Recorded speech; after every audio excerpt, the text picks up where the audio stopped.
You can use your video app on your telephone if it has a USB-C connection to record external stereo audio to your video. Okay, what you need is an adapter, an OTG, something like this, USB-C to USB-A they call this, to hook up to your USB-C. You need, in this case, a Zoom H1 and the USB cable to connect the Zoom H1 that you normally use to connect it to a PC, and in this case to your USB-C telephone. So hook this up.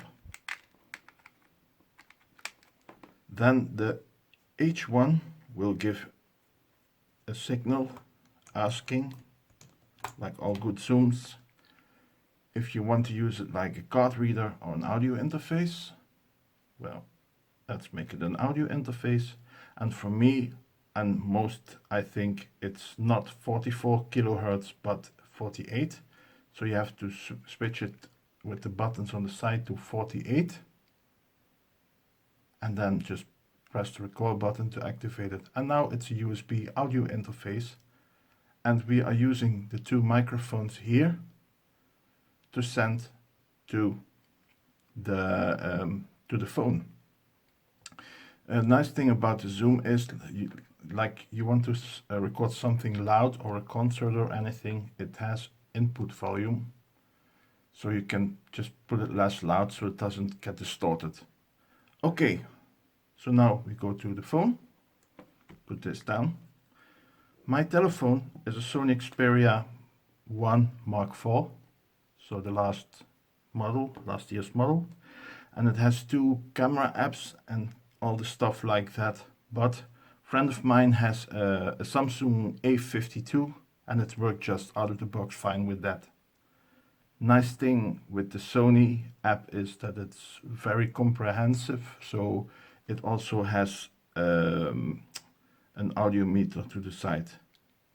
Okay, you see me tapping it? You see it go? If I go to the microphone on the side of the telephone, see, that's not the input. It's this one. And you see, the left one, input 1, is this microphone. And if I go to the back, that's number 1, that's number 2. Maybe I can put the volume a bit down. They are pretty in line with each other. So the nice thing is also, if you don't have a volume meter, you can check it on the Zoom One. Now comes the good stuff. A Zoom H1, you can of course use the microphones, which are excellent also for things like acoustic guitars or room sounds. I even use these as overheads for drums. Me myself, I'm also a sound engineer, so I can use this to record a band playing at the venue. But the second thing you can do is it has a stereo line in, just like an auxiliary. And you can just hook anything up to that. It will bypass the microphones and you just get a stereo signal. So say you got a studio audio interface, or you're doing a live stream with microphones or anything, you can just get a cable that's like mini jack to mini jack, and you can just connect the headphone out or anything to this, and you have your studio sound or whatever you want on your video. Well, that was it for today. If there are any questions, I will hear them gladly. Bye.